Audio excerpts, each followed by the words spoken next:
नमस्कार. लाडक्या भाऊ लाडक्या बहिणी शेतकरी मित्रांनो आणि प्रशिक्षणार्थी बांधवांना एकादशीच्या हार्दिक हार्दिक शुभेच्छा. आज 18 ऑक्टोबरपासून तर आजपर्यंत 16 दिवस पूर्ण झाले. बेमुदत धरणे आंदोलन चालू आहे.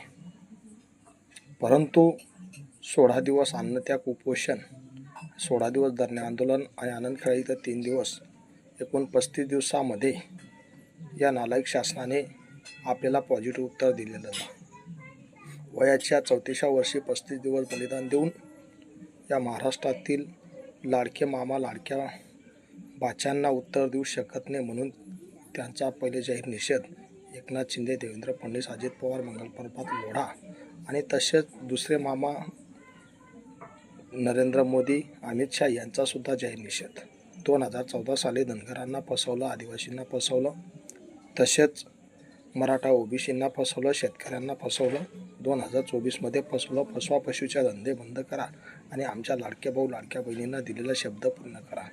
धनगर समाजाला भारतीय राज्यघटनेच्या कलम 14, 16, 19, 21, 23, 39, 41, 43, 46, 51 ए, बी, जे, तसेच आंतरराष्ट्रीय उडार 1948 अनुच्छेद 2, 23, 25 नुसार प्रशिक्षणार्थ्यांना आणि धनगर समाजाला आरक्षण मिळू शकतो. प्रशिक्षणार्थ्यांना नोकरी मिळू शकते. जोपर्यंत नोकरी मिळत नाही तोपर्यंत आम्ही शांत बसणार नाही. आमच्या शिक्षणामध्ये आणि नोकरीमध्ये त्यांनी आरक्षण द्यावं.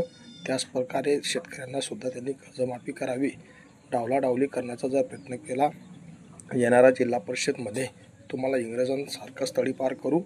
कारण गेल्या 11 वर्षामध्ये तुम्ही जे काही देऊ शकले नाही, 150 वर्षे राज्यकर्ते इंग्रजांना जर आम्ही सडोकी पडो केलं, त्याच पद्धतीने देवेंद्र फडणवीस, एकनाथ शिंदे, मंगल पर्वत लोढाला सुद्धा आणि अजित पवार, नरेंद्र मोदी यांना सुद्धा त्यांची लायकी दाखवल्याशिवाय शांत बसणार नाही आणि आपला लढा अखंड चालू राहील हे जाहीर करतो. जय हिंद, जय मल्हार, जय भीम, जय संविधान, जय महाराष्ट्र.